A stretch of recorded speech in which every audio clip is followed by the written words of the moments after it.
La senadora de Morena, Beatriz Robles, quien es presidenta de la Comisión de Energía. Ella es senadora de la República por el estado de Querétaro, es ingeniera en alimentos por la Universidad Autónoma Metropolitana y también maestra en administración en el área de alta dirección por la Escuela Bancaria y Comercial. Nos da mucho gusto tenerla en este espacio, senadora. Muy buenos días. Muy buenos días, aquí estamos con mucho gusto de acompañarlos, Aníbal, y aquí estamos, Pedro, perdón, estamos aquí con mucho gusto en Contralínea. Muchas gracias, doctora. Y bueno, mire, me interesaba sobre todo el día de hoy conectar con una noticia que trascendió desde la mañana. El, el gobierno de Emiratos Árabes anunció que sale de la OPEP y eso pues representa que esta unión de países petroleros pues va a perder entre el 6.4% de la producción de petróleo a nivel internacional. Y en el caso del gas, pues estaríamos viendo la reducción del OPEP en alrededor del 3.1% con respecto a la producción mundial de gas.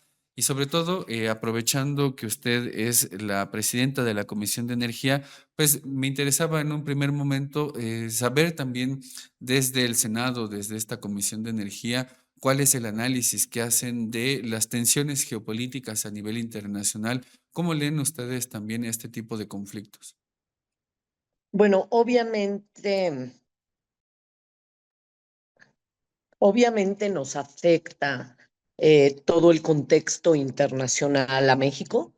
Creo que muy a tiempo, en el 2018, se decidió el rescate del sector energético, el cambio, nuevamente la recuperación de Pemex y la Comisión Federal de Electricidad, recuperando su fin social, y eso pues ha permitido que estos factores internacionales nos afecten menos. En México se ha podido sostener el precio de los combustibles. Por supuesto, el gobierno federal ha tenido que hacer grandes esfuerzos eh, en los incentivos que se dan a las gasolinas para poder mantener los precios, pero si vemos el contexto que existía en el 2018, en donde el panorama energético realmente era desalentador y Petróleos Mexicanos tenía una deuda que ascendía a 132.000 millones de dólares, además de que había pues una desatención y un desmantelamiento de las empresas del Estado, eh, como resultado de la implementación de las políticas neoliberales y su intento de privatización de estas empresas, pues hoy tenemos un panorama más alentador. Sin embargo, estas tensiones mundiales no dejan de afectarnos. Muchísimos países que no son petroleros, pues dependen de estos países que sí tienen petróleo para tener gas y tener combustibles, ¿no? Entonces, pues hoy en el mundo hay una tendencia de transición energética y México no es la excepción. Hoy contamos con una presidenta de la República que además es experta en el sector, una presidenta que ha escrito 3 tesis, su tesis de licenciatura, la de maestría y la de doctorado, y todas en este sector energético. Entonces, creo que hay que analizar siempre este sector y hay que pensar que vale la pena el que México busque esa soberanía energética, que no dependa de otros países para que pues aquí la industria, la ciudadanía puedan tener esto al alcance, estos energéticos, que pues sin energía no hay nada, ¿no? Entonces creo que hoy la política mexicana tiende a esa soberanía, y creo que pues lo hicimos a tiempo porque hemos visto las afectaciones a nivel mundial, y pues en México afortunadamente el impacto no ha sido tan grande como pudo haber sido si no se hubiera iniciado esta nueva política energética.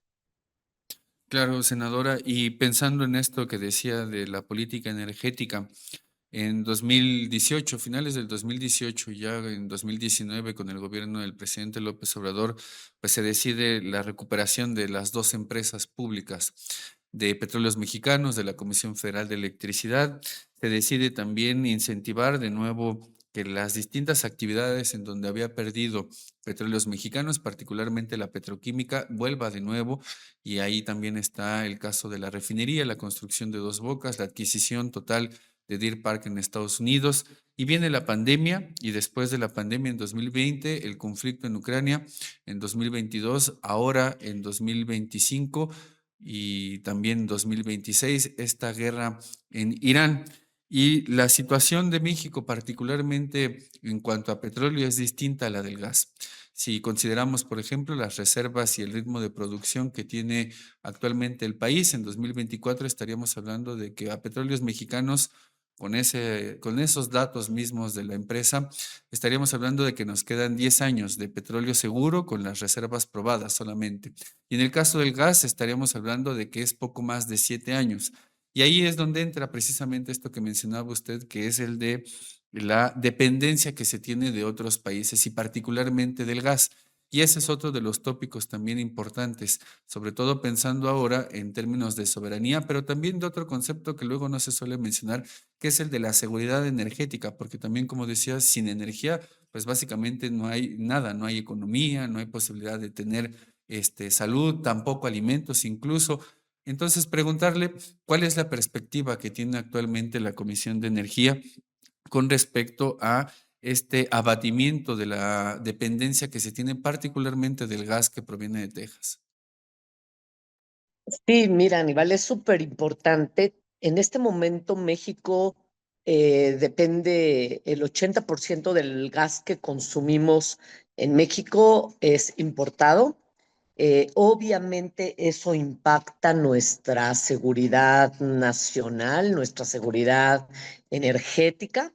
El sector energético es un sector estratégico y es muy importante tener la menor dependencia posible de estos combustibles. Ya hemos visto que nos han comentado ya la presidenta de la República en sus informes de las mañanas, la conformación de una comisión de expertos para poder analizar la explotación de yacimientos no convencionales. O sea, México tiene gas, pero en yacimientos no convencionales, lo que quiere decir que es necesario el uso de lo que se conoce como fracking, aunque quiero hacer una aclaración. El fracking de hace 20 años no es el mismo que hoy, después de 20 años, en donde ya se puede utilizar agua tratada,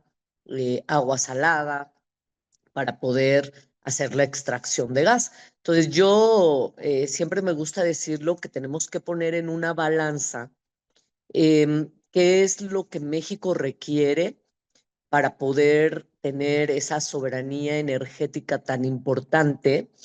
eh, y también decir, como mexicanas y mexicanos, tenemos que hacer un balance de lo que hoy pasa y de lo que ya nos pasó hace un par de años cuando hubo una helada muy grande en Texas y nos cerraron la llave del gas a México y se provocaron muchísimos daños a nivel industria, pero también los usuarios normales en el norte del país lo sintieron. Em, y bueno, esperar ese análisis de los expertos para poder ver reducir esa dependencia y poder explotar los propios yacimientos que Estados Unidos está explotando, pues prácticamente muy cercanos a nuestra frontera con Texas, ¿no? Esto yo siempre digo, no debe de ser un tema político, sino tiene que ser más bien un tema científico, un tema en el que esperemos esa valoración de los expertos científicos y podamos decidir qué vamos a hacer, pero creo yo que vale mucho ser independientes, y hoy en lo que son gasolinas, pues hemos logrado una mayor independencia precisamente porque tenemos una refinería nueva, tenemos la refinería de Deer Park, y México ha llegado a una producción aproximada de 1.200.000 barriles diarios de petróleo. Vamos a topar, esa ya es una decisión tomada en esta estrategia energética, que vamos a llegar a 1.800.000 barriles de petróleos diarios, y lo que se requiera más de energía se van a tener que obtener de fuentes alternas de energía, como las energías limpias o energías renovables, como lo son la solar, la eólica, la geotermia, los biocombustibles, y en eso es en lo que tenemos que analizar cómo estamos, ¿no? Hoy tenemos un foro aquí en el Senado de la República hablando de biocombustibles, y vemos cómo México todavía no tiene la infraestructura necesaria para poder producir etanol suficiente. Y vemos la experiencia de Brasil, cómo ha reducido sus índices de contaminación y de emisiones utilizando etanol. Entonces, creo que a México nos queda mucho por hacer, y el gas es uno de los insumos que tenemos que lograr buscar la forma de poder ser independientes, o al menos no tener una dependencia del 80% como hoy. Entonces, pues en la Comisión de Energía abrimos estas discusiones y estos foros a expertos también, para que conozcamos qué se hace en otros países, qué tenemos en México, qué nos hace falta, qué debemos impulsar. Y entre eso, pues está esta propuesta de explotar los yacimientos no convencionales, y creo que esperaremos 2 meses para tener noticias y saber qué dicen los expertos, qué dicen los científicos, y si es necesario que eso se avale a través de leyes y que sea una solución viable, pero además de beneficio eh, para todas las mexicanas y mexicanos, pues iremos en eso, y creo que hay que hacer parlamentos abiertos, hay que hacer foros e informar a la gente. Y sobre todo con esto último que menciona, senadora Beatriz, em, tenemos que esperar, y eso lo dijo la presidenta, también lo reitera usted ahora, tenemos que esperar este dictamen técnico de los científicos y científicas que van a estar haciendo esta valoración de la viabilidad del fracking. Y bueno, en ese sentido, también quería preguntarle con respecto a los escenarios que se podrían delinear para México.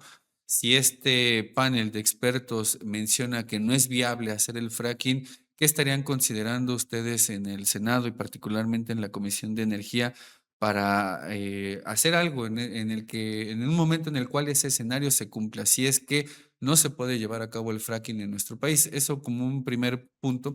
Y como un segundo punto, si la decisión es viable, si dicen que hay técnica académica, científicamente, viabilidad para llevar a cabo el fracking, en algunas comunidades todavía hay em, expresiones y fuerzas en contra de que se hagan este tipo de técnicas para la fractura hidráulica y extracción de hidrocarburos.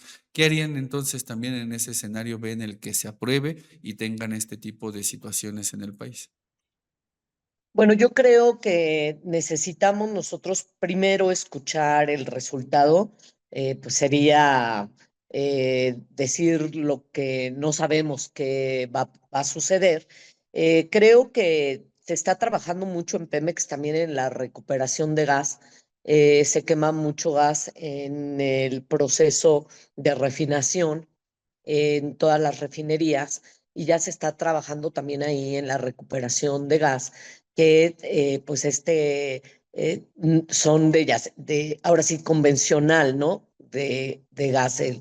Lo que necesitamos nosotros hacer es saber qué dicen los expertos. Si esto fuera factible, porque las técnicas que hoy existen, que además se usan en diversos lugares del mundo, y que pues está probado que causan o que no causan, y una vez que los científicos analicen qué en México se puede hacer, entonces ya estaríamos en posición de poder explicar, o ellos, los expertos principalmente, ¿sí? Que puedan explicar a la ciudadanía de lo que se trata, cómo es este método, cuáles son sus consecuencias y cuáles son sus beneficios, y poner, como yo decía, en una balanza, pues, qué es lo que queremos, ¿no? Y finalmente, pues, se podrían abrir, como yo decía, parlamentos abiertos, foros para informar a la gente. En caso de que no, pues tendríamos que ver cómo reducimos esa dependencia y cómo probablemente pues tengamos que más rápidamente tener que cambiar momentáneamente nuestra matriz energética. Depende grandemente del gas. Sí tenemos para la producción de energía eléctrica, también tenemos plantas de ciclo combinado, y las plantas de ciclo combinado trabajan también con gas. Entonces, pues tenemos una gran dependencia en nuestra matriz energética.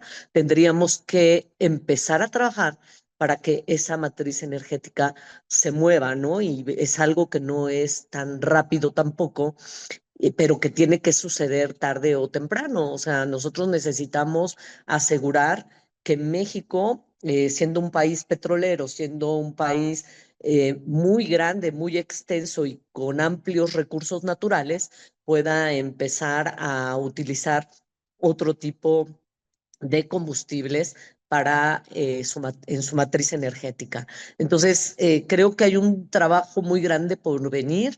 Este sector fue descuidado en los gobiernos neoliberales, y en el año 2000, bueno, en el año 2014 que se hizo esa reforma energética, pues la verdad empezó el desmantelamiento de nuestro sector energético, incluyendo, por ejemplo, el caso de los fertilizantes, ¿no?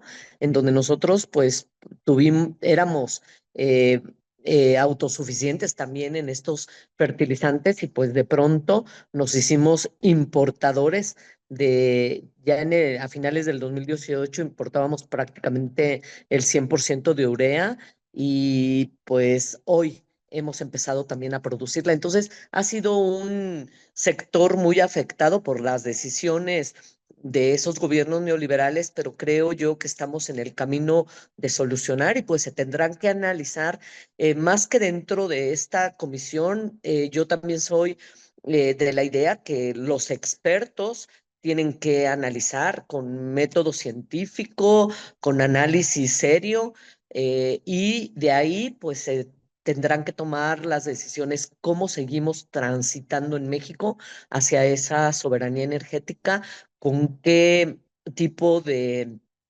combinaciones en nuestra matriz energética, pero estoy segura de que México puede salir adelante. No, no es de un día a otro, por supuesto, pero creo que México tiene grandes recursos y grandes posibilidades de poder cumplir su soberanía energética. Claro que sí, y desde ese punto de vista, senadora, entonces estaríamos hablando de que México, pues lamentablemente perdió 36 años en toda esa larga noche neoliberal en el sector energético, precisamente por este cúmulo de reformas, de contrarreformas, así como la del 2014, la del 2008, o incluso así también la apertura de la petroquímica en la década de los 90, incluso también el cambio a la Ley Orgánica de Petróleos Mexicanos en 1992. Para cerrar la entrevista, senadora, ¿algún comentario que crea importante para la audiencia de Contralínea y sobre todo también para el pueblo de México con este escenario, pues que ahora se abre para México en cuanto a la posibilidad o no de llevar a cabo el fracking en nuestro país? Sí, bueno, yo creo que, vuelvo a insistir, tenemos que esperar el análisis de los expertos, el que nos expliquen cuáles son estas nuevas técnicas que se pueden hacer para la extracción del gas en esos yacimientos no convencionales, para poder tomar decisiones. Yo tengo una confianza muy grande, porque por primera vez en el país, pues la jefa de Estado, la presidenta de la República, pues es una experta en el sector, lo cual pues da una gran confianza. he podido, eh, teniendo la oportunidad de ser la presidenta de la Comisión de Energía, he podido también constatar la responsabilidad de muchas mujeres que hoy están en el sector energético, por la secretaria de Energía, por supuesto, la directora de la Comisión Federal de Electricidad, la directora del Instituto Mexicano del Petróleo. Creo que hoy hay condiciones para que este sector tan estratégico sea revalorado, sea redireccionado y podamos empezar a hacer cosas que en otros países se hicieron hace muchos años. Nos decían en Brasil, empezaron con el bioetanol, una mezcla en sus gasolinas del 30% hace 25 años. Entonces, imaginen, precisamente, ya lo decías tú, 36 años de oscurantismo en el sector energético. Entonces, creo que nosotros podemos avanzar más rápido porque ya hay experiencias mundiales que nosotros no hemos retomado. Y también considero que teniendo ese expertise desde la jefa de Estado, nuestra presidenta, y además aquí en los sectores, en el sector energético, hay mucha gente, pues incluso académicos preparados en este sector. Creo que lo vamos a avanzar, estoy segura, solo que la gente sepa que nosotros en el año pasado hicimos varias reformas, entre otras, pues se hicieron cambios a 3 artículos constitucionales, pero también se hicieron 8 nuevas leyes y reformas a 3 leyes del sector energético. Y dentro de estas nuevas leyes tenemos leyes como, por ejemplo, la de biocombustibles. Hoy por lo menos ya hay una ley que regula este sector y que podemos empezar a hablar seriamente de cómo podemos ir transitando a que pues la caña de azúcar, el sorgo y probablemente el maíz puedan ser cultivos que puedan producir etanol para tener estos biocombustibles. También se expidió una ley de la geotermia y una ley de transición energética que nos van a ayudar a avanzar en este sector tan importante que había estado prácticamente topado, dormido, pero también con un gran interés económico y intereses de grupos. Y hoy pues ha vuelto a tener rectoría el Estado y esto nos da confianza, y nosotros en el Senado de la República y sobre todo el grupo parlamentario al que yo pertenezco, que es Morena, pues vamos a estar muy atentos de que todas las leyes que podamos expedir y todas las leyes que nos toque a nosotros hacer sea para beneficio del pueblo de México, y vamos a estar atentos porque creo que la transición energética es importante, muy importante, y que nuestra soberanía energética es la que nos va a dar también seguridad nacional. Entonces, estamos atentos, esas leyes se expidieron hace un año, estamos evaluando cómo están funcionando y yo siempre digo, las leyes no son estáticas, todo es perfectible, todo se puede cambiar y en esa tesitura estamos aquí en el Senado de la República. Claro que sí, de senadora. Le agradezco mucho por su tiempo, por las reflexiones y también por darle también esta posibilidad al pueblo de México y a la audiencia de Contralínea de conocer sobre todo el trabajo que realizan en la Comisión de Energía. Le deseo un excelente día y una excelente tarde. Aníbal, muchas gracias y felicito también a Contralínea porque siempre tiene excelente trabajo de investigación. Gracias por la entrevista. Hasta pronto. Muchas gracias a usted también y esperamos seguir contando en un futuro con mayor participación de usted. Gracias, muy amable. Hasta luego. Hasta luego, ahí a la senadora Beatriz Robles. Ella es la presidenta de la Comisión de Energía y pertenece al grupo parlamentario también de Morena. Y bueno, pues ya nos hablaba sobre esta situación que tiene el mundo, también la situación energética nacional, la recuperación también del sector energético, entre ellos el eléctrico y también del de hidrocarburos, la modificación a 3 artículos, al 25, al 27 y al 28 constitucional, y también a estas nuevas leyes que se expidieron Entre las que mencionó fue la ley de geotermia, también la de biocombustibles, está también la de planeación y transición energética, que es otra ley que se expidió, la de la Ley Comisión Nacional de la Energía, la del sector eléctrico, la del sector de hidrocarburos, dos de las leyes que fueron pues lamentablemente judicializadas por el anterior Poder Judicial y fueron muchos los amparos los que se pusieron para impedir el fortalecimiento del sector energético en nuestro país. Afortunadamente, ahora ya estas leyes se expidieron, así como también la modificación a los artículos de nuestra Constitución para fortalecer el sector energético. Es importante sobre todo esta discusión porque nos vamos a enfrentar, de hecho ya lo estamos viendo, a un panorama internacional en el cual pues las guerras se llevan a cabo cada vez más por recursos. Si antes eso ya era, ahora es mucho más evidente. Es el caso, por ejemplo, de los recursos fósiles, en el caso del petróleo, del gas, en menor medida del carbón, pero particularmente del petróleo y del gas. Y por otro lado también guerra por los minerales, que eso ya sucede en el caso de Ucrania. Eso lo detalló en su momento el doctor Jorge Retana Yarto en una última investigación que dejó para la revista Contralínea, en el caso de la guerra de Ucrania, y ahora que estamos viendo también este nuevo panorama con los minerales críticos, pues desde luego que están en el centro del debate, en el centro de la discusión, porque hay muchos elementos que están en juego, no solamente la economía misma, sino la viabilidad de ciertas industrias que son preponderantes o que son incluso estratégicas para varios países y particularmente para ciertas empresas, que son las que llevan la batuta de la acumulación de capital.